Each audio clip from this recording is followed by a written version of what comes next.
Boa noite a todos. Meu nome é Raíssa Cipriano e, em nome da Associação Brasileira de Asma Grave, eu gostaria de dar boas-vindas a todos vocês.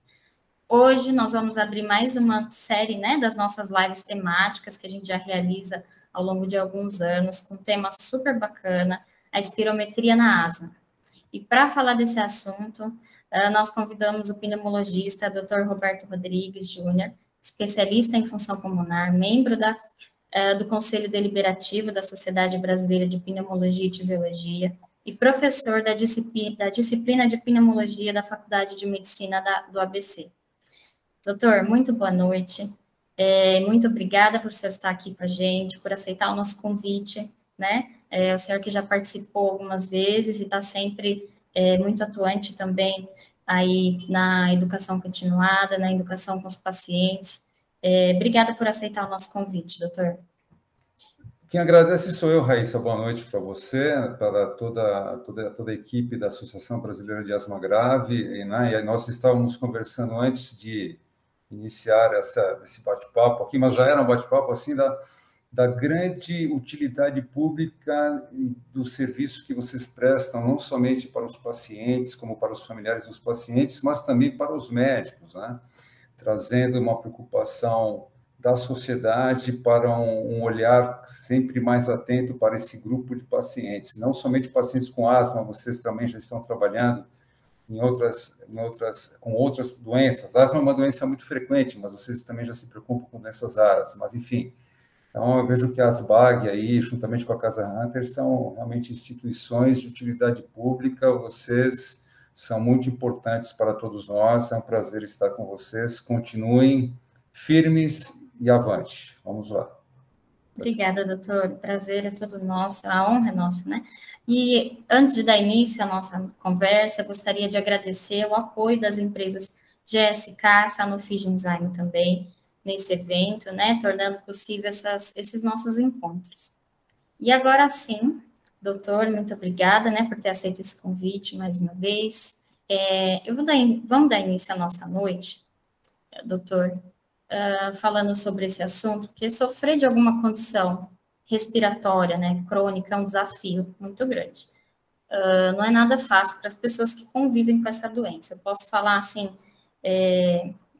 com muita propriedade, né, minha filha, ela tem asma grave, ela só tem 8 anos, sofre com frequência, né, por essa doença, hoje já um pouco mais controlada, mas já sofreu bastante, até receber o diagnóstico. E por falar em diagnóstico, né, que no caso da asma pode levar até 6 anos para um paciente alcançar, assim, o seu diagnóstico correto, né, como isso a gente pode falar, porque o estudo que a gente fez com a Casa Hunter em parceria com o Instituto Ipsos Healthcare em 2020, demonstrou isso, né, nós entrevistamos cerca de 200 pacientes e a média desses pacientes, da jornada que eles percorrem até o diagnóstico, é nessa média de 6 anos. E isso impacta muito, né, na vida das pessoas, uma vez que a asma, sem o controle adequado, pode causar sintomas diários, principalmente a falta de ar, a tosse, o chiado, e assim, diminuindo a saúde, a produtividade de quem sofre, né. Além disso, doutor, o portador sem o tratamento passa a frequentar mais vezes o pronto-socorro, isso a gente sabe bem, né?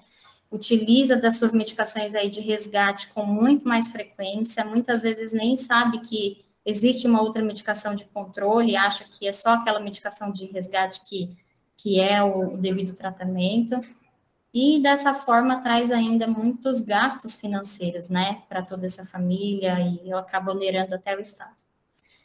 Com isso, doutora, a gente entende a importância de se ter um diagnóstico precoce. O quão importante é começar a tratar os sintomas da asma, né? Desde logo cedo, a fim de diminuir toda essa jornada que o paciente aí percorre, né? E alcançar uma qualidade de vida também. E o exame da prova de função pulmonar, ou a espirometria, como é comumente chamado, é um dos principais exames realizados nesse processo. Eu gostaria de começar perguntando ao doutor o que a prova de função, o que é, né, a prova de função pulmonar, e em seguida a gente vai tirando algumas dúvidas em relação a esse exame na asma. Então, veja, primeiro, toda doença é super importante, obviamente, você fazer o diagnóstico, né? E a asma, você está falando de pacientes com asma grave que levam 6 anos para, em média, nessa pesquisa muito interessante que vocês fizeram para que se fizesse o diagnóstico da doença, mas eu vou te dar um exemplo da minha casa, da minha avó. Minha avó tinha tosse, mas a tosse era uma tosse variante de asma, e ela já tinha tomado todos os xaropes possíveis e imagináveis que existiam no mundo Via Láctea e arredores. A gente até fala isso brincando. E, na verdade, eu era estudante de medicina e depois já estava na residência, quando aí sim foi feito um exame, que era um exame de função pulmonar, uma espirometria, que é o exame mais assim, clássico realizado na pneumologia. Existem vários testes de função pulmonar, mas em asma a gente fala mais em espirometria. E aí foi feito o diagnóstico dela, né? Então, minha avó, você veja, ela ficou décadas tossindo, tomando tudo quanto era remédio, e depois ela usando um medicamento apropriado para o tratamento de asma, a tosse dela acabou e a qualidade de vida dela melhorou muito, e isso graças a um exame que é um exame completamente indolor e não invasivo, né, que é a espirometria, né? Eu tenho até um material, caso você queira, nós falamos aí, eu posso até falar um pouco sobre espirometria, colocar no material e passar alguns slides para vocês, até para o pessoal entender como é que é feito o exame daí por diante. Mas o exame realmente é muito importante. Aquela coisa, para você saber se um paciente tem diabetes, você tem que fazer um exame, você tem que fazer uma glicemia, uma hemoglobina glicada, para saber se uma pessoa é hipertensa, tem que medir a pressão dessa pessoa, para saber se uma pessoa tem asma, tem que medir a função pulmonar dessa pessoa. Muito bacana, doutor. É exatamente isso. Todo mundo tem uma história, assim, né? Quando a gente fala assim, no processo de diagnóstico, e eu lembro bem da minha filha, que sofreu 4 anos aí até receber esse diagnóstico. Pelo menos até os 2 anos foram sintomas muito frequentes, né? Ela acabou sendo acometida por um vírus também que acabou causando outras sequelas pulmonares, mas daí a importância, né, de se fazer um exame correto e relatar todos os outros sintomas, né, que pode ajudar no diagnóstico. Vamos transmitir, sim, doutor, a sua apresentação, eu acho que ajuda a gente a entender um pouco mais sobre o tema. Tá ok. Se você quiser interromper alguém, interromper durante a apresentação, fica à vontade, certo? Tá Legal. bom? Obrigada, doutor. Então, deixa eu colocar aqui a apresentação. Você está vendo minha tela? Está vendo a tela aí, Raíssa? Sim, a gente está vendo, desculpa. Muito bem.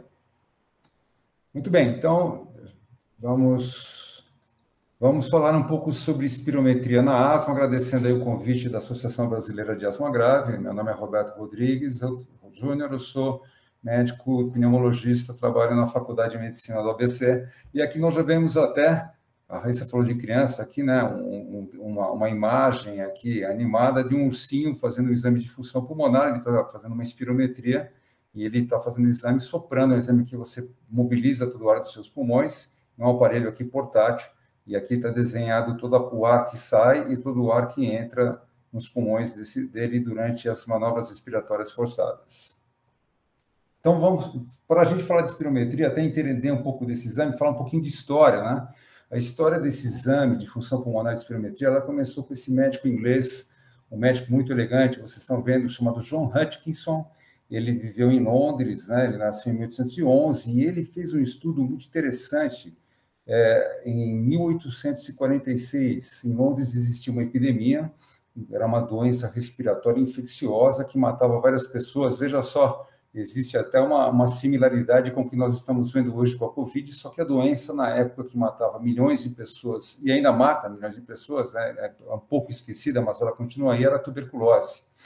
E a tuberculose era uma doença que uma das características da tuberculose é a destruição progressiva dos pulmões. O que o Hutchinson fez lá em 1846? Ele criou um equipamento e esse equipamento ele media todo o ar que as pessoas conseguiam soprar após inspirar profundamente.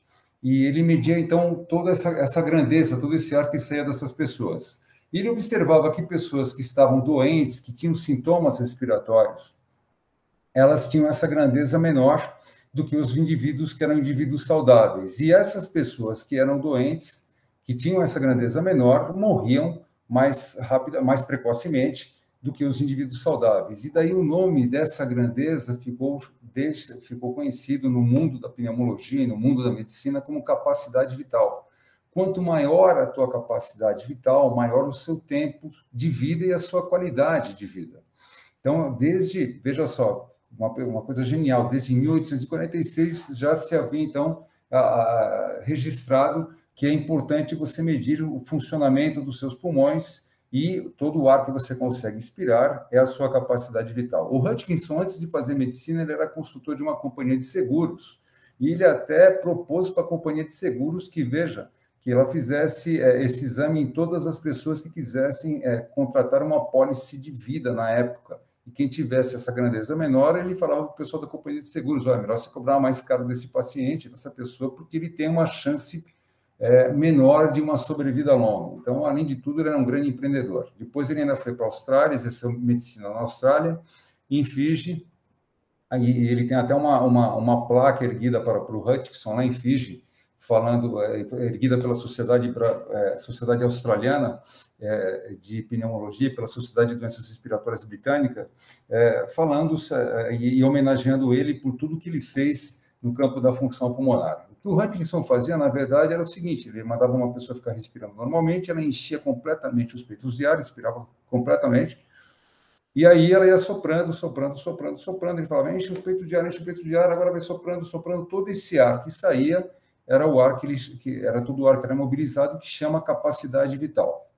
Existe um pouquinho de ar que fica lá nos nossos pulmões, que é chamado volume residual. Esse ar não é medido pelo espirômetro. Então, isso aqui que era medido pelo Hutchinson, enquanto menor essa grandeza, menor então a capacidade vital, esse paciente tinha uma qualidade de vida e uma quantidade de sobrevida menor do ponto de vista estatístico. O Hutchinson, o que ele descobriu, na verdade? Ele descobriu doenças que restringiam os pulmões. Então, essas doenças causam nos pulmões um distúrbio ventilatório que é chamado distúrbio ventilatório restritivo.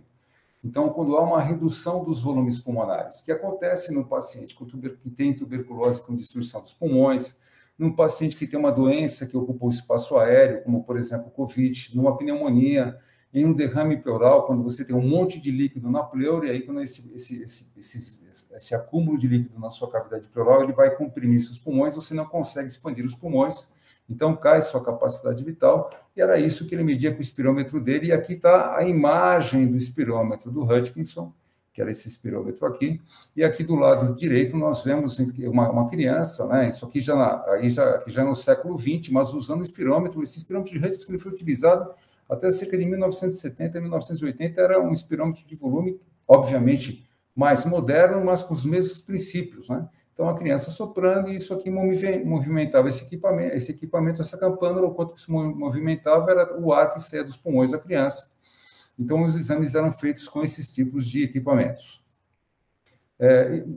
Por volta da década de 1980, 1990, começaram a ficar mais frequentes e popularizados, e até com uma sofisticação tecnológica, os espirômetros de fluxo, que são espirômetros muito mais portáteis. Aqui nós vemos, então, uma paciente fazendo um exame já no espirômetro de fluxo, onde o ar passa e você vai ver o registro da velocidade do ar que está passando, e com isso você consegue chegar em toda a capacidade vital desse paciente. Então, vejam só como isso trouxe uma portabilidade ao exame, o exame ficou muito mais prático de ser realizado, e nós estamos vendo aqui uma criança, que eu sempre falo brincando que essa aqui deve ser netinha ou bisneta dessa aqui, né? Mas ela fazendo um exame com um espirômetro extremamente portátil, um espirômetro de fluxo. O espirômetro, basicamente, essa pecinha plástica, e aqui por diferenças de pressões, você calcula o fluxo e sabe quanto é de ar que essa criança, que o paciente soprou. Então, depois do Hutchinson, lá em 1846, na verdade, ele só descobriu que doenças que destruíam os pulmões levavam a uma diminuição da capacidade vital, e isso chamava distúrbio restritivo. Então, praticamente um século depois, esse francês, Robert Fenot, juntamente com um americano chamado Gansler, eles observaram que tinham vários pacientes que tinham doenças tais como asma, que já chegando na nossa asma, e tais como enfisema, doença pulmonar também popularmente conhecida, aliás, doença pulmonar obstrutiva crônica, popularmente conhecida como enfisema. Esses pacientes eles podiam ter pulmões, ou seja, capacidade vital absolutamente normal. Então, o pulmão é normal, só que esses pacientes, quando faziam uma manobra de soprar, de esvaziar os pulmões, eles demoram muito mais tempo para esvaziar os pulmões. E um outro aspecto muito importante é que esses autores eles descobriram que além de nós esvaziarmos rapidamente nossos pulmões, nós esvaziamos nossos pulmões em cerca de 3, 4, 5 segundos. Um indivíduo jovem esvazia os pulmões rapidamente numa manobra de obtenção da capacidade vital. E a maior parte do ar que sai, já sai no primeiro segundo. Isso chama-se volume expiratório forçado no primeiro segundo. Então, minha capacidade vital, ela, por exemplo, é 5 litros, o meu volume expiratório forçado no primeiro segundo, o indivíduo sadio ele é 4 litros, ou seja, no primeiro segundo do sopro, quando eu falo para o paciente soprar rápido e com força, já sai a maior parte do ar dos pulmões desses pacientes nesse primeiro segundo. Isso aqui ficou conhecido como índice de Tifenol. E ele trouxe, então, a importância de você medir a velocidade de saída de ar dos pulmões. Então, hoje, basicamente, o exame é feito desta forma. O paciente ele enche o peito de ar, sopra rápido e forte, e você cronometra, então, a velocidade de saída do ar dos pulmões e quanto de volume que está saindo em cada segundo. Então, aqui tem 1 segundo, 2 segundos, 3 segundos, aí por diante. E aqui todo o ar que saiu, isso aqui é a capacidade vital dele, chama capacidade vital forçada, porque ele soprou com força, rápido e forte, e veja que no primeiro segundo já saiu, aqui veja só, no primeiro segundo já saiu a maior parte da capacidade vital. Então, olhando aqui essa curva de um paciente que tem asma, nós observamos aqui em vermelho e depois em verde, em vermelho quando o paciente chegou para a primeira etapa do teste, depois aqui em verde quando ele utilizou o broncodilatador. Quando ele chegou para fazer o exame, que aqui é a espirometria, e o nome desse exame é espirometria, então ele ele inspirou profundamente, soprou rápido e com força. Observem aqui em vermelho a saída do ar dos pulmões dele. Ele demora mais tempo para esvaziar os pulmões. Ele esvazia cerca de 4 litros de capacidade vital. E no primeiro segundo desse sopro, aqui de 0 a 1 segundo, nós subimos aqui, vemos que ele colocou mais ou menos 2 litros de ar para fora. Então, o volume expiratório forçado no primeiro segundo de 2 litros, ele soprou 4 litros, 2 dividido por 4, o índice de Tifenol dele dá 0,50, aqui arredondado, mas 0,58, que é um índice baixo. E depois que foi aplicado o broncodilatador, que é uma droga que nós utilizamos por via inalatória, e você repete o teste 15 minutos depois, quando a droga já está no pico de ação, normalmente a droga utilizada é um beta-2 adrenérgico, e aqui principalmente salbutamol, 400 microgramas, existe até uma padronização internacional de se utilizar essa droga, na maioria das vezes. Veja como esse paciente, depois, na segunda etapa do teste, ele continuou, a capacidade vital dele praticamente não muda, ele soprou lá os 4 litros, só que no primeiro segundo, ao invés de 2 litros, ele soprou 3 litros. Então, o que estava acontecendo com esse paciente? Ele estava com um encanamento entupido, então a caixa d'água, que era os pulmões, estava cheia de água, ele abria a torneira e demorava muito para esvaziar a caixa d'água. Depois que eu fui lá, por que isso acontecia? Porque os canos estavam obstruídos, que eram os brônquios. Aí eu fui lá, desentupi os canos, desentupi os brônquios, assim fazendo uma analogia, né, com o encanamento. Aí eu abro a torneira e esvazio muito mais rapidamente a caixa d'água, né? E aqui isso foi possível graças ao broncodilatador. Então, esse tipo de distúrbio chama-se distúrbio obstrutivo, né? Ao contrário daquele distúrbio restritivo, onde você não consegue expandir os pulmões, esses pacientes que têm doenças obstrutivas e a asma, que é a nossa vedete, eles, na verdade, os pulmões, via de regra, são normais, só que você demora mais tempo para esvaziar os pulmões porque os brônquios estão obstruídos. Então, a espirometria, que é o exame que nós estamos aqui falando, é um exame que mede volumes e fluxos aéreos, mede a capacidade vital, ou seja, quanto de ar que eu consigo colocar para fora, capacidade vital forçada, quando eu encho o peito de ar e sopro com força até o final, o volume expiratório forçado no primeiro e segundo, que é o que sai no primeiro segundo dessa capacidade vital, e essa relação que é muito importante, né? Quando essa relação está baixa, o paciente está com os brônquios obstruídos, ele tem uma doença obstrutiva. É um exame que nós fazemos antes e após o broncodilatador, é uma importante ferramenta diagnóstica para nós procurarmos descobrir a causa de dispneia, né, falta de ar, de tosse, e até para avaliação pré-operatória, e tem várias utilidades desse exame. E aqui, falando, então, do distúrbio obstrutivo, que foi esse que foi relatado pelo Tifenol e pelo Gansler, então, é quando você tem uma redução desproporcional dos fluxos em relação aos volumes pulmonares, basicamente, o que cai é essa relação VF1 pela capacidade vital, ou seja, eu estou esvaziando uma pequena parte da capacidade vital no primeiro segundo, quando o ideal é eu esvaziar a maior parte da minha capacidade vital no primeiro segundo. As doenças que causam distúrbio obstrutivo são asma e doença pulmonar obstrutiva crônica. Basicamente, a diferença entre elas é que a asma você consegue trazer o paciente, via de regra, para uma função pulmonar absolutamente normal, e o paciente que tem doença pulmonar obstrutiva crônica, via de regra, ele sempre terá uma alteração, ele não é um paciente que não consegue mais ter uma função pulmonar normal. Então, chegando aí na asma, né, temos aqui uma figura de um paciente com asma, né, nós observamos ele está até aqui com a sua bombinha, ele deve ter rinite também, está com um pouquinho de olheira, deve também estar espirrando muito, ou está dormindo mal porque está tendo crise de asma de noite. Então, a asma, das definições de asma, a asma é uma doença inflamatória crônica e faz parte da definição internacional de asma, da GINA, que é uma iniciativa global para a asma, e de todas as definições das sociedades torácicas internacionais. A asma é uma doença com obstrução variável ao fluxo aéreo. Então, tem função pulmonar na definição. Então, para eu fazer o diagnóstico, eu tenho que fazer um exame de função pulmonar para eu ter certeza que aquela paciente tem asma. Então, a asma é uma doença que ela se caracteriza, do ponto de vista clínico, por dispneia, que é a falta de ar, tosse, sibilância, que é chiada no peito, e algumas vezes os pacientes têm até uma sensação de aperto no peito.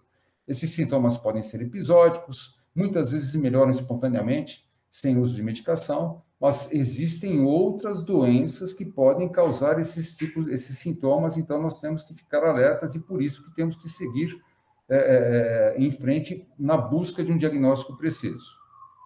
Então, asma, vocês já sabem, né? Tem aquela tríade clássica, dispneia, tosse, chiada no peito. Quando esses sintomas são prolongados, mesmo que isolados, ainda pode ser asma. Eu contei até para vocês a história da minha avó. Minha avó somente tinha tosse, ela tossiu durante décadas e o que ela tinha era asma, né?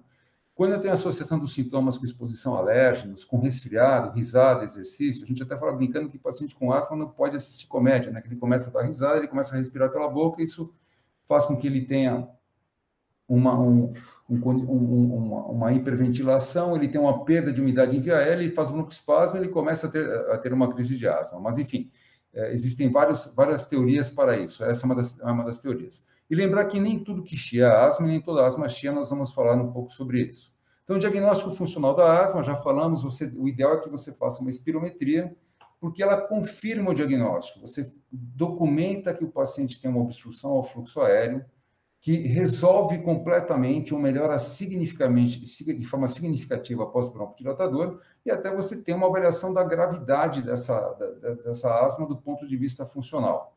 Então, aqui eu estou mostrando um exemplo para vocês, que é uma paciente do sexo feminino, que tinha dispneia e chiada no peito. Ela veio fazer espirometria, a primeira parte do exame, essa parte em vermelho, o exame que ela realizou, e ela tinha uma capacidade vital, ou seja, o pulmão dela, vejam que era 100%, o pulmão dela tem tamanho absolutamente normal. Só que no primeiro segundo, ela tinha o volume expiratório forçado no primeiro segundo dela era de 80%, ou seja, ele estava desproporcionalmente reduzido em relação à capacidade vital. A relação do VF1 pela capacidade vital era baixa, 67, o ideal era que fosse 84 para essa paciente, né? E, na verdade, depois que foi dado o broncodilatador, essa paciente teve uma melhora importante. E vejam, o volume expiratório forçado que estava a 80 foi para praticamente 100%, ela melhorou demais, normalizou a função pulmonar dessa paciente, normalizou a espirometria. Essa paciente tem, então, um diagnóstico de asma. Só para nós mostrarmos a diferença, então, de asma para DPOC. Na asma, o paciente tem obstrução ao fluxo aéreo, documentada pela espirometria de broncodilatador, o paciente melhora muito e até normaliza a função pulmonar. No paciente que tem doença pulmonar obstrutiva crônica, nós temos uma obstrução ao fluxo aéreo. Vocês vejam aqui que a relação VF1 dividido pela capacidade vital é baixa, está 57, o ideal era que fosse 78 para esse paciente, mais uma paciente, uma outra paciente do sexo feminino, dispneia, só que tabagista, tinha tosse e expectoração. Foi dado broncodilatador, administrado broncodilatador, e vejam que o índice dela continuou reduzido. As curvas estão praticamente idênticas, ou seja, essa paciente não teve uma grande melhora. E aqui é um caso, então, do paciente que tem doença pulmonar obstrutiva crônica. Lembrar que cerca de 25% dos pacientes que fumam têm uma queda acentuada da função pulmonar e do VF1 com o passar dos anos, né? Então, aqui uma pessoa que nunca fumou, ela tem 100% de função pulmonar, ela vai ter uma queda muito pequena da função pulmonar durante a sua vida, e a pessoa que fuma, se ela for suscetível ao cigarro, ela tem uma queda acentuada, mas sempre vale a pena lembrar, é importante parar de fumar onde? Se você parar de fumar aqui, tua queda deixa de ser grande, ela volta a ser menor. E se você fumar e tiver queda de função pulmonar e continuar fumando, você vai ter pior qualidade de vida, ficar incapaz e morrer muito mais rapidamente do que o outro indivíduo que não fuma. Então, o recado que fica desse slide é que sempre é bom parar de fumar. E é também importante fazer espirometria em tabagista, que muitas vezes você pega o paciente por aqui, quando ele tem ainda uma queda pequena de função pulmonar, e há mais um alerta que você faz para esse paciente, que ele deve interromper o tabagismo, porque ele já está doente. Muitas vezes aqui o paciente tem poucos sintomas. E aqueles pacientes que têm espirometria normal? O paciente com asma, ele pode ter espirometria normal. Existem vários atletas asmáticos, né? Nós temos aí, no mundo dos atletas, no mundo olímpico, vários representantes brasileiros asmáticos, vários medalhistas. Na natação temos 3 medalhistas olímpicos asmáticos, né? O Gustavo Borges, o Fernando Scherer, o Xuxa, e o César Cielo, que é ainda atual recordista mundial olímpico, dos 50 metros. Esses pacientes têm asma. Tem uma tenista, a Emma Raducanu, que acabou de ganhar o US Open, e ela tem asma. No Wimbledon, ela acabou saindo do torneio porque ela teve uma crise de asma. Então, esses pacientes podem ter espirometria normal, mas ele pode ter só sintomas esporádicos e ter justamente um problema durante até uma competição esportiva. Então, o paciente pode ter espirometria normal, um asmático, ele pode ter espirometria normal. Se ele tiver espirometria normal, ao invés de eu dar um broncodilatador para esse paciente, eu posso fazer um teste que chama teste de provocação brônquica. Os brônquios do asmático são hiperreativos, eles são nervosinhos, qualquer coisa eles fecham. Então, eu vou provocar esses brônquios com drogas broncoconstritoras, que eu sei que indivíduos que não têm asma, eles não vão ter alteração de função pulmonar, ou terão muito pouca com a inalação dessas drogas. E o paciente que tiver asma, ele terá uma alteração importante de função pulmonar. Então, o paciente chegou, ele tem uma espirometria normal, que é o que nós estamos vendo aqui. Ele fez a inalação, começou a cair a função pulmonar dele. Na segunda dose, vejam, aqui era a imagem inicial da função pulmonar dele, que ficou aqui pontilhada. Veja como caiu a função pulmonar dele, ficou com aquela curva côncava de doença obstrutiva. E aí foi dado o broncodilatador e ele voltou para o normal. Então, isso aqui é um teste de provocação brônquica positivo. Aqui um outro exemplo. Então, uma paciente que tinha 73 anos, tosse crônica, raio-x de tórax normal, espirometria normal, mas ela tinha uma tosse crônica a esclarecer. Foi feito, então, um teste de provocação. A função pulmonar dela inicial era normal, ela fez uma inalação com carbacol, ao contrário do broncodilatador, aqui é para você ver se fecha os brônquios, fecharam os brônquios dessa paciente. Então, ela tem um diagnóstico de asma, porque ela tem hiperreatividade brônquica. E só para falar alguma coisa um pouco diferente de asma, nós temos aquela história de que nem tudo que chia é asma, nem toda asma chia. Eu vou mostrar o caso de uma jovem de 27 anos, que estava sempre sendo rotulada como asma, tinha dispneia, chiado no peito, piorava à noite, melhorava parcialmente com corticoide e inalação em pronto-socorro. Aqui era o raio-x de tórax da paciente, aí todo mundo falou, o raio-x é praticamente normal, essa paciente não tem nada, é só crise de asma mesmo. E ela fez uma espirometria, e a espirometria dela, o ideal era essa curva verde aqui pontilhada, e ela tinha uma obstrução retilínea dos fluxos, tanto na parte expiratória quanto na parte inspiratória. Ela tinha uma obstrução fixa à entrada e saída de ar dos pulmões, e o que ela tinha era um tumor. Ela tinha um tumor de traqueia que ocupava praticamente toda a luz da traqueia. Aqui era a imagem desse tumor, só é por essa fendinha escura que o ar passava, era por aqui que essa paciente respirava. Ela foi operada e foi curada. Ela tinha um carcinóide adenoide cístico traqueal e foi curada com o tratamento cirúrgico, né? Então, lembrar que nem tudo que chia é asma, nem toda asma chia, e que um exame bem feito pode salvar uma vida. E espirometria é um exame importante, então, que fica aqui registrado para nós, para você fazer o diagnóstico de asma, para você acompanhar o paciente e para você também excluir, muitas vezes, o diagnóstico de asma, como nessa paciente que nós mostramos. E eu quero aqui agradecer, então, novamente, nessa primeira parte da nossa conversa, a Associação Brasileira de Asma Grave, e vou abrir aí para nós continuarmos nesse nosso bate-papo aqui com você, Raíssa. Que aula, doutor! Olha, é muita coisa para a gente aprender, e eu não sabia que vinha tanta informação assim num exame como esse, né? Prova de função pulmonar. Dá para se ter muita informação realmente, né, do paciente. Eu achei bacana essa frase que o doutor deixou, de que nem tudo que chia é asma, né? Chega para a gente muito paciente que entra muito em contato, eu sinto muito, eu tenho um chiado à noite, eu tenho muita falta de ar. E aí, quando a gente acaba ajudando esse paciente a ter contato com algum médico, alguma coisa assim, e nem todos eles tinham asma, né? Mas é bacana saber que, de início, é da asma, né? Que as pessoas se recordam, até pela asma ser uma doença bastante frequente, mas é importante aí esse acompanhamento, né, com o especialista, fazer exames adequados para, então, saber se realmente é uma asma ou não, né? Muito obrigada, doutor, pela aula.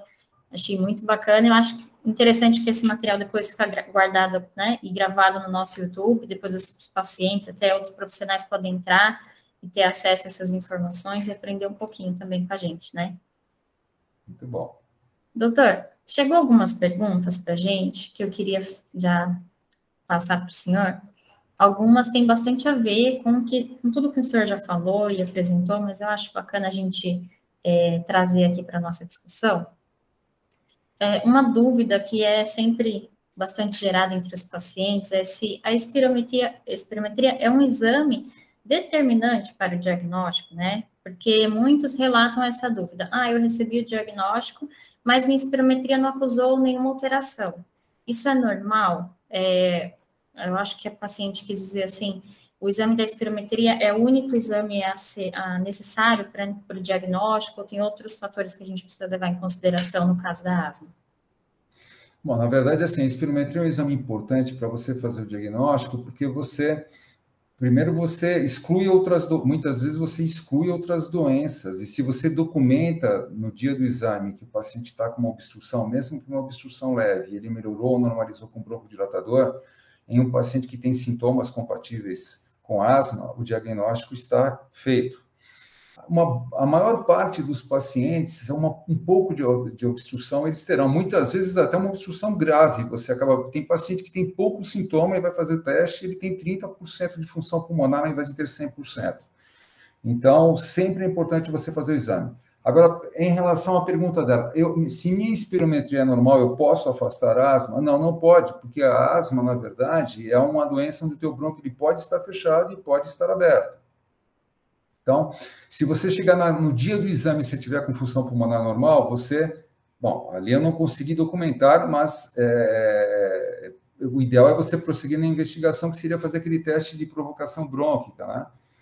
Que pode ser feito com uma droga inalatória para ver se o bronco fecha, ou fazer o paciente tem broncoespasmo induzido por exercício. Ele chega, tem um exame normal, você coloca ele na esteira correndo, ele vai soprar de novo, aí depois caiu muito a função pulmonar dele. Então, a espirometria normal, ela não afasta a asma, né? Mas a grande maioria dos pacientes que têm asma, quando vão fazer o exame, principalmente eles fazem essa prova broncodilatadora, você percebe que ele tem uma melhora com o broncodilatador ou ele estava obstruído. Então, fazer o exame é fundamental, até para a segurança no tratamento, para você não ficar tratando como asma quem não tem asma, que foi o caso dessa paciente que tinha um tumor de traqueia, enfim, ou que tem uma outra doença que mereceria um outro tipo de investigação. Verdade, importante. Doutora, uma dúvida aqui da Andréia. Ela é mãe, né, de asmático.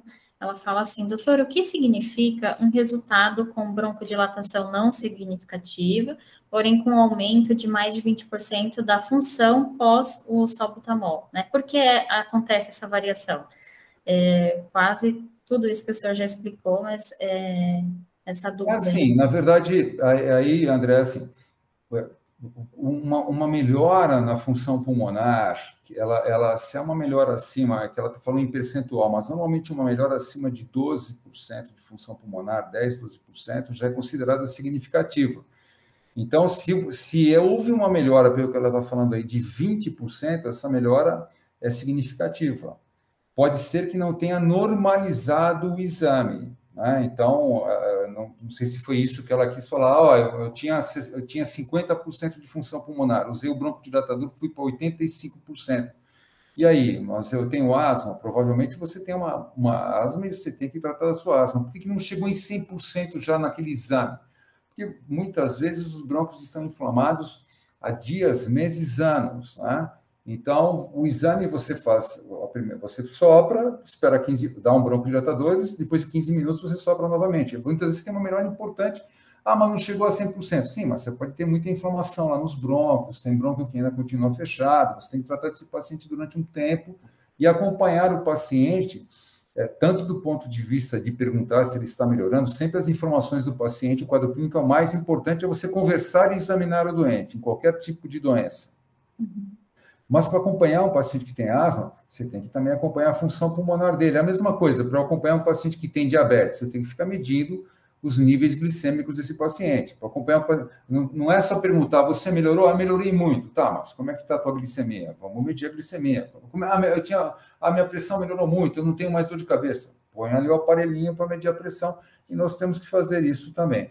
Então, eu acho que pode ser essa a dúvida dela, né? Mas 20% já é melhora, e via de regra, é uma melhora bem significativa da função pulmonar. Verdade, doutor. E é importante a gente lembrar também que essa melhora é pós um broncodilatador, mas que esse broncodilatador ele tem um efeito de poucas horas, né?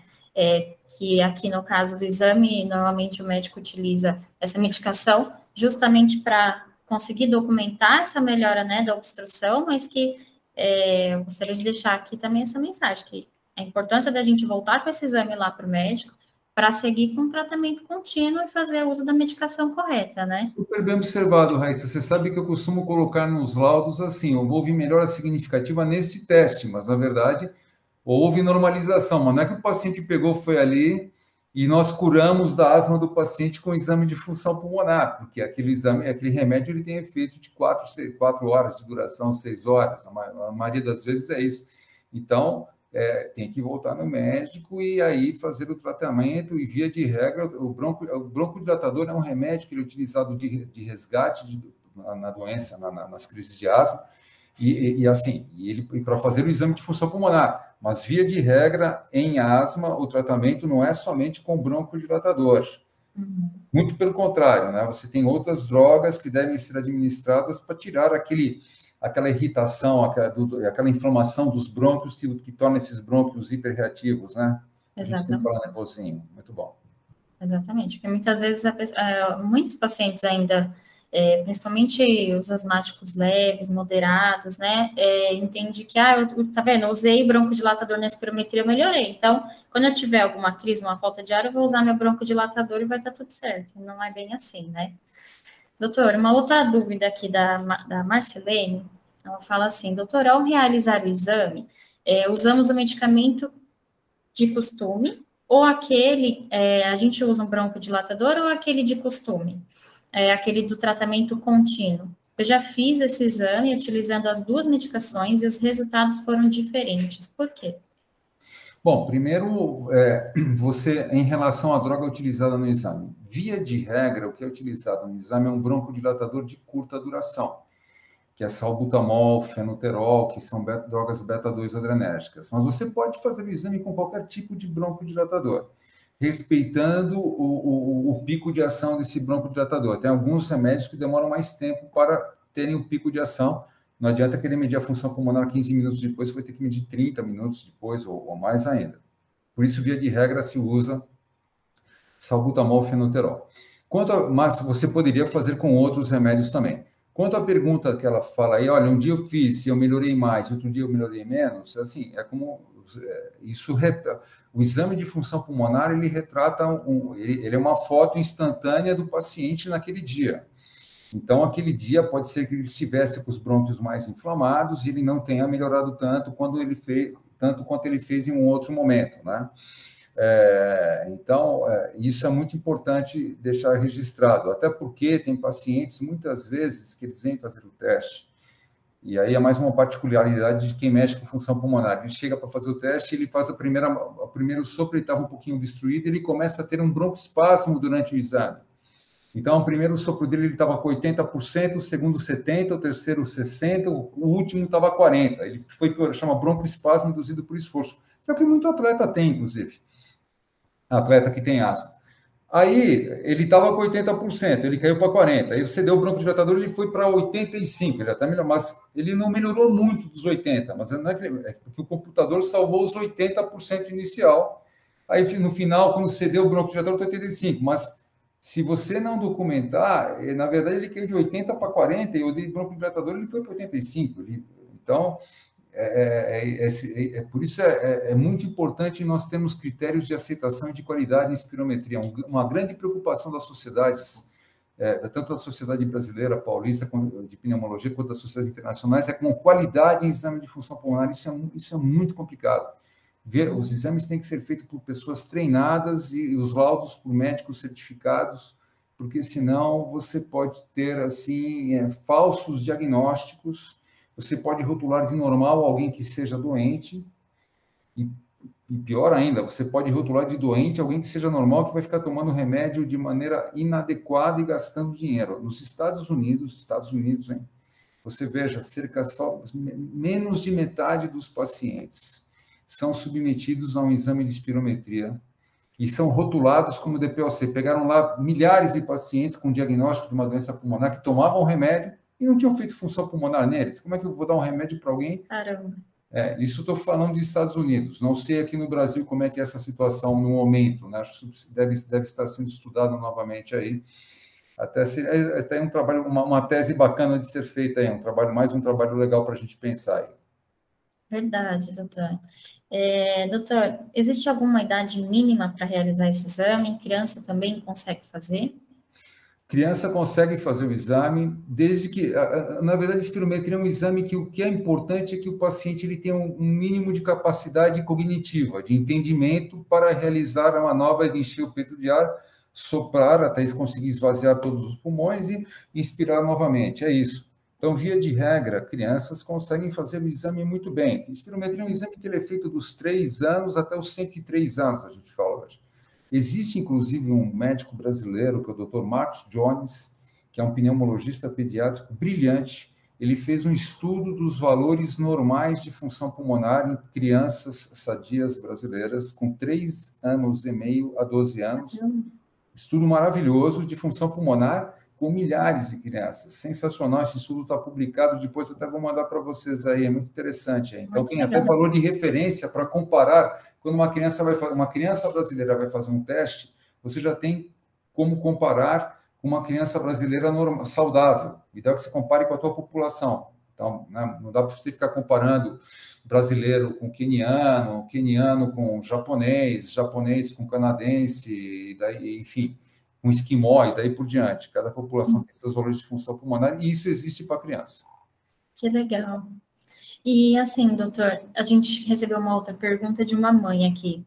Percebo que toda vez que minha filha precisa fazer a prova de função pulmonar, ela não se sai bem, por notar que o bocal do aparelho é grande para ela. Há uma técnica melhor para ser feita em crianças? Então, existem bocais que eles têm um calibre menor, né, que facilita que a criança coloque, então, o bocal, assim, o tubete tem que ficar, o bocal tem que ficar, obviamente, dentro da boca, um pouquinho para trás da arcada dentária e com os lábios selados ao redor para que o ar não vaze. Então, o ideal é que existem tubetes pediátricos, mas também existem os filtros hoje de função pulmonar, existem filtros que já têm um bocal mais fininho, que não atrapalha para o adulto e, por outro lado, ajuda as crianças. Isso existe. Que legal. Bacana. Mas talvez é algo interessante, né, dos centros aí, dos locais que realizam esse exame, de se preocupar com isso, né? Eu acho que pode, talvez, de alguma maneira aí prejudicar até a criança em assoprar. Doutor, é possível diagnosticar outras doenças ou disfunções através da espirometria? Essa pergunta chegou para a gente um pouco antes da gente iniciar essa gravação, essa live, e eu achei bacana da gente comentar, né? Mas o senhor já falou bastante até dos distúrbios aí restritivos, mas vamos falar mais uma vez sobre isso. Sim, a espirometria é muito importante para você, primeiro para você, assim, ajudar no diagnóstico, para você, por exemplo, fazer um diagnóstico de asma, de DPOC, para você até afastar essas doenças e até para você acompanhar pessoas que tenham outras doenças restritivas aí. No mundo pós-Covid, muitos pacientes têm distúrbio restritivo, tem pacientes que ficam com 40% a 30% de capacidade vital, pacientes que têm doenças reumáticas, doenças do tecido do colágeno, tais como esclerose sistêmica progressiva, muitas vezes há uma fibrose pulmonar nessas doenças, cai muito a capacidade vital desses pacientes. Então, existem doenças musculares, doenças neuromusculares, você não consegue expandir os pulmões, então é importante você ter a espirometria como uma ferramenta também para ajudar no diagnóstico desses pacientes, né, e no acompanhamento. Então, ela tem uma versatilidade muito grande. E outra, um exame, um outro aspecto muito importante. Você imagina um paciente que tem um câncer de pulmão e a cirurgia curativa para ele é retirar um pulmão. Como é que está a função pulmonar dele? Ele tolera ficar com... Como é que está a função pulmonar dele antes da cirurgia? Se ele tiver, por exemplo, 30%, 20% de função pulmonar, você não vai conseguir tirar o pulmão dele, fazer aquela cirurgia, porque ele não vai ter como sobreviver com o pulmão remanescente se ele tem um outro pulmão doente. Via de regra, isso acontece. Esses pacientes são tabagistas, a doença, além dele ter câncer, ele tem DPOC junto, ele tem uma queda de função pulmonar. Então, é importante também para a avaliação pré-operatória de uma série de doenças, né, principalmente de ressecção de ressecções pulmonares, ou até para você indicar um transplante de pulmão. Então, para quem que eu vou indicar um transplante de pulmão? Para aquela pessoa que tem uma função pulmonar muito baixa. Então, pessoas jovens, função pulmonar muito baixa, são candidatos, pacientes com pós-Covid, função pulmonar muito baixa, candidato a um transplante pulmonar, paciente com enfisema pulmonar grave, pacientes muitas vezes jovens com deficiência de alfa-1 antitrypsina, candidato para transplante. Como é que você vai falar se ele é candidato ou não? Documentando a função pulmonar desses pacientes. Entendi, doutor. E uma obstrução grave, né? Quando ela vem aí sendo demonstrada na espirometria, é um sinal de asma grave? Então, pacientes que têm, assim, critérios, assim, a asma grave, a doença asma grave é aquela que o paciente precisa de muito medicamento para ele conseguir ficar com a asma controlada, né?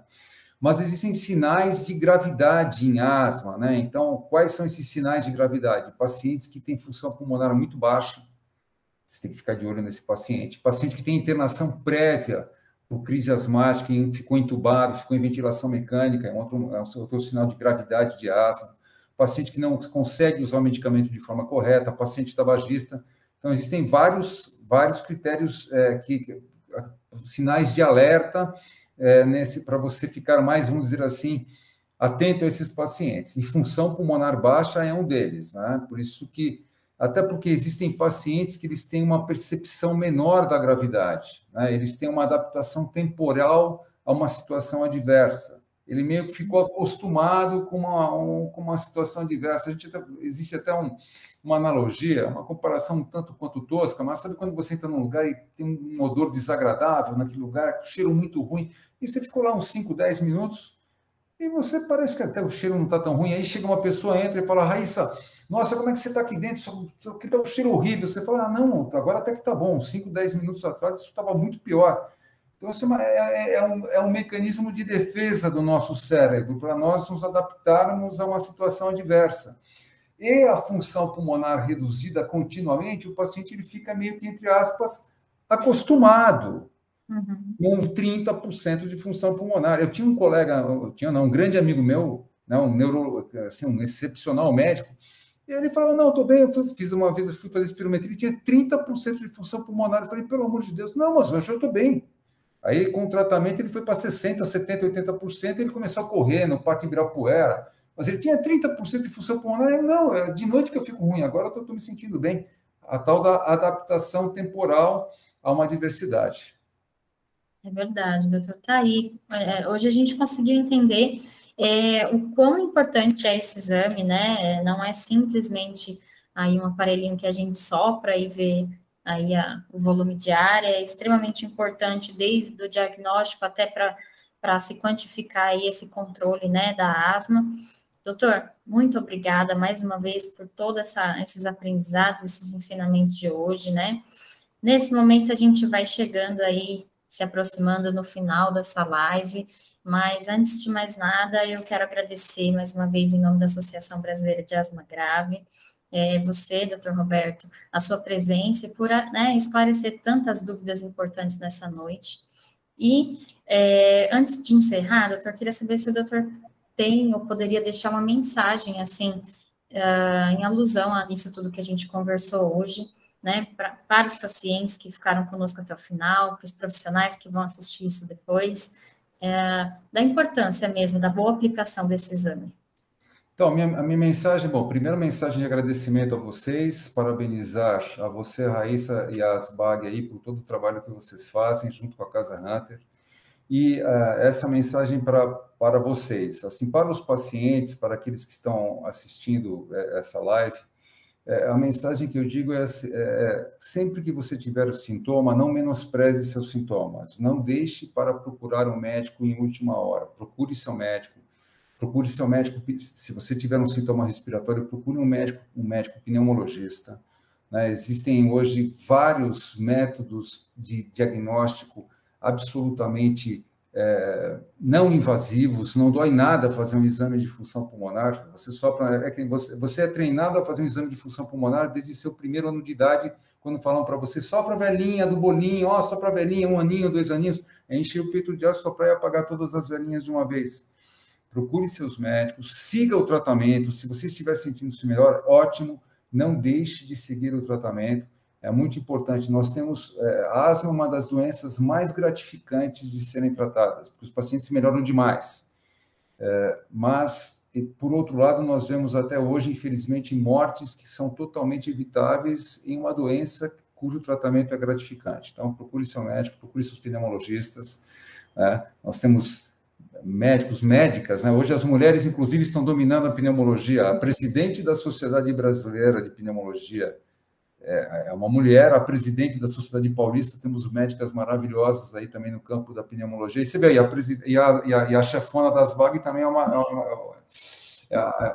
mulher aí, vocês estão dominando a área aí.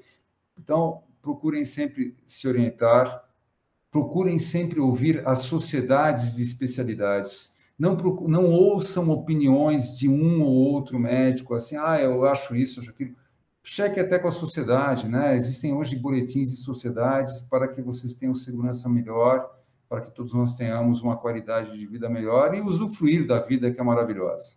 É isso, muito obrigado. Eu que agradeço, doutor, é verdade, a fonte segura, né? Faz toda a diferença. A gente tem que, quando fala de informação é algo muito valioso, a gente tem que procurar realmente no mundo de hoje uma fonte as mais seguras, né?